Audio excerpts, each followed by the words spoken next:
అగ్గిపెట్టి తెచ్చుకోలే, రెచ్చగొట్టిండు. అమాయకులైన పిల్లల ఆవేశానికి లోనైనరు. శ్రీకాంతాచారి ఎల్బీ నగర్లో నిట్ట నిలువున తగలబెట్టుకొని తెలంగాణ కోసం ఆత్మ బలిదానం చేసుకున్నాడు. ఒక యాదయ్య, ఒక కానిస్టేబుల్ కిష్టయ్య, ఒక ఈశాన్ రెడ్డి, ఒక వేణుగోపాల్ రెడ్డి, 1200 మంది పిల్లలు తెలంగాణ రాష్ట్ర ఉద్యమంలో వీళ్ళు రెచ్చగొడితే, వీళ్ళు వీధి నాటకాలు వేస్తే ఆత్మ బలిదానాలు చేసి తెలంగాణ రాష్ట్రం తెచ్చుకున్నారు. కానీ చంద్రశేఖరరావు గారి కుటుంబంలో ఎవరికన్నా అగ్గిపుల్లంతనన్నా చేతి గాలిందా? ఎవరన్నా కుటుంబం వాళ్ళ బంధువులలో ఎవరన్నా తెలంగాణ కోసం ప్రాణత్యాగం చేసిండ్రా? రెచ్చగొట్టాలే, మంది పిల్లలను సాబగొట్టాలే, ఆ శవాల పునాదుల మీద అధికారంలోకి రావాలనేదే వాళ్ళ ఆలోచన. మొన్నటికి మొన్న మీడియా మిత్రులు చూసింటారు, తెలంగాణ భవన్లో రక్తదాన కార్యక్రమం పెట్టారు. కాళేశ్వరం గోదావరి నీళ్లు మాకు ఇవ్వండి, మా రక్తం తీసుకోండి అని రక్తదాన కార్యక్రమం పెట్టారు తెలంగాణ భవన్లో. నేను అనుకున్న కనీసం తిన్న కొవ్వు అరుగుతుంది, హరీష్ రావుకు కేటీఆర్కు కొంత రక్తం ఇస్తే అనుకున్నా. వాళ్ళ కుటుంబంలో ఒక్కడు కూడా ఇయ్యలే. అమాయకులైన బీఆర్ఎస్ కార్యకర్తలు 100 మంది రక్తం ఇస్తే ప్రైవేట్ హాస్పిటల్లో పోయి కోట్ల రూపాయలకు ఆ రక్తం అమ్ముకున్నారు. ఆనాడు తెలంగాణ రాష్ట్రాన్ని దోపిడీకి పాల్పడుతుంది, 1000 కోట్లు కొల్లగొడుతుంది, అధికారాన్ని మీరే అనుభవిస్తుంది. చివరికి రోజు ప్రతిపక్షంలో ఉంటే మీ కార్యకర్తల రక్తాన్ని కూడా మోసం చేసి తీసుకొని ప్రైవేట్ హాస్పిటల్కి అమ్ముకొని పైసలు సంపాదించుకుంటున్నంటే మీరు మనుషుల, రాక్షసుల, రక్త పిపాసుల అని నేను ఈరోజు వేదిక మీద నుంచి అడుగుతున్నా. ఎందుకు ఇవ్వలేదే కేసీఆర్? ఆయనకు ఆరోగ్యం బాగాలేదనుకుందాం. హరీష్ రావు, కేటీఆర్ పాదయాత్రలు చేస్తాం, గోడలు దుంకుతాం అంటుండు కదా, చుక్క రక్తం కూడా ఎందుకు ఇవ్వలేదు మన రక్తదానంలో అని అడుగుతున్నా. రాజ్యసభ తీసుకున్న సంతోష్రావు ఎందుకు ఇవ్వలేదు? మంత్రి పదవి తీసుకున్న ఎర్రబల్లి దయాకర్ రావు ఎందుకు రక్తం ఇవ్వలేదయా? ఎందుకు ఇవ్వలేదు? వినోద్ రావు ఎందుకు ఇవ్వలేదు? వాళ్ళు మాత్రం ఏమి ఇయ్యరు, సిల్లు గవ్వియ్యరు, చుక్క రక్తం పొట్టివ్వరు.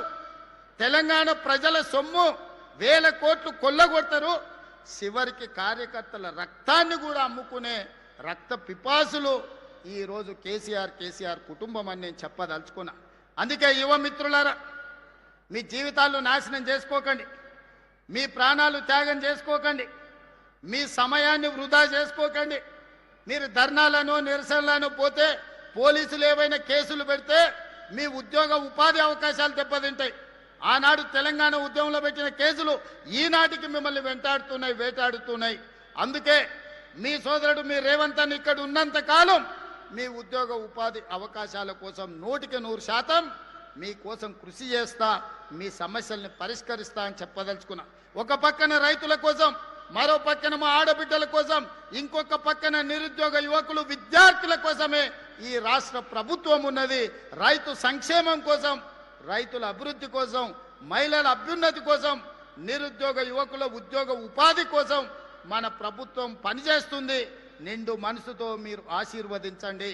అదేవిధంగా నిన్న మన వాళ్ళు మాట్లాడి చర్చిద్దాం, సవాలు చేద్దామని శాసనసభలో. మళ్ళీ చెప్తున్న మీడియా మిత్రులారా రాసుకోండి, సెప్టెంబర్లో శాసనసభ సమావేశాలను పెడతాను. నేను ఒక పోలిక నేను మీకు చెప్పదలుచుకున్నా. ఆనాడు చంద్రశేఖరరావు గారు ముఖ్యమంత్రి అయ్యిండు. చంద్రశేఖరరావు గారు ముఖ్యమంత్రి అయితే హరీష్ రావు గారు, తారక రామారావు గారు మంత్రి అయ్యిండ్రు. నేను ముఖ్యమంత్రి అయితే మా సుయితక్క, కొండా సురేఖని మంత్రులను చేసిన నేను. ఆనాడు చంద్రశేఖరరావు ముఖ్యమంత్రి అయితే ఆయన ఎర్రబల్లి దయాకర్రావుని మంత్రిని చేసిండు. నేను ముఖ్యమంత్రి అయితే మా అడ్లూరు లక్ష్మణ్ని నేను మంత్రిని చేసిన. ఆనాడు చంద్రశేఖరరావు గారు ముఖ్యమంత్రి అయితే ఆయన బిడ్డను ఎంపీ చేసుకున్నాడు, ఓడిపోతే ఎమ్మెల్సీ చేసుకున్నాడు. నేను ముఖ్యమంత్రి అయితే మా చెల్లెలు డాక్టర్ కావ్యను పార్లమెంట్ సభ్యుడిగా చేసిన, యశస్విని ఎమ్మెల్యేగా చేసిన నేను.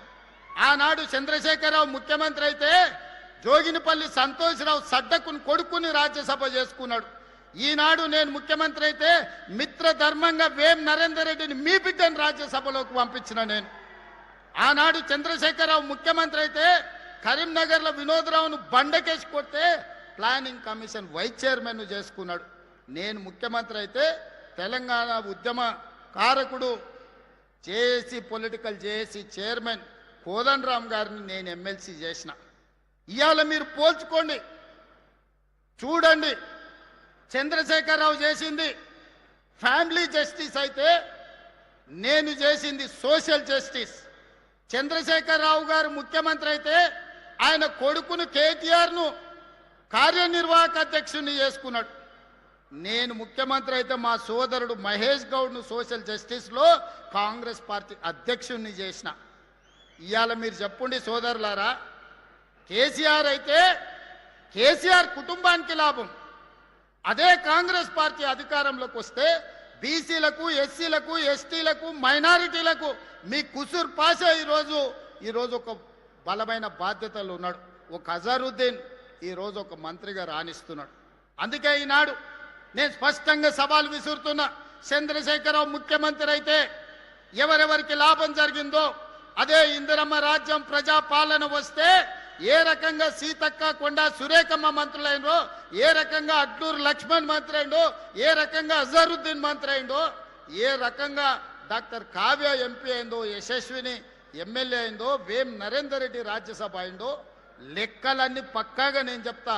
ప్రొఫెసర్ కోదండరామ్ ఏ రకంగా ఎమ్మెల్సీ అయిందో, ప్రొఫెసర్ జయశంకర్ గ్రామం రెవెన్యూ విలేజ్ ఏ విధంగా అయిందో నేను లెక్క చెప్తా. ఆ గ్రామానికి మా అన్న చెప్తున్నాడు 10 కోట్ల రూపాయలు డెవలప్మెంట్కి ఇచ్చినామని. ఆయన మాత్రం చింతమడకకి ఇచ్చుకున్నాడు. అవి కూడా ఇచ్చిండో కమిషన్లు కొట్టేసిండో నాకైతే తెలియదు. అందుకే ఈనాడు మిత్రులారా, ఇది ప్రజాపాలన. ఒకటొకటిగా సమస్యల్ని పరిష్కరించుకుంటున్నాం, మెల్లమెల్లగా కూడా తీసుకుంటున్నాం. ఈరోజు బోల్తా కొట్టిన బండిని పట్టాలు ఎక్కించినాం, ఇక పరిగెత్తిచ్చుడే ఉన్నది. మీ అందరి సహకారం, మీ అందరి ఆశీర్వాదం ఉండాలి. నిండు మనసుతో ఏ విధంగా అయితే పరికాలలో మన్న ప్రకాశ్ అన్నని గెలిపించినో రాబోయే 2029లో రెట్టించిన మెజారిటీతోని ఈ ప్రాంతంలో గెలిపించండి. ఆ పక్కన దొంతి మాధవరెడ్డి గారిని, మిగతా వాళ్ళని, వేదిక మీద ఉన్నోళ్ళని, గక్కనే ఈటెల మన నాయన్ రాజేందర్ ఉన్నాడు. వరంగల్కి అండర్ గ్రౌండ్ డ్రైనేజ్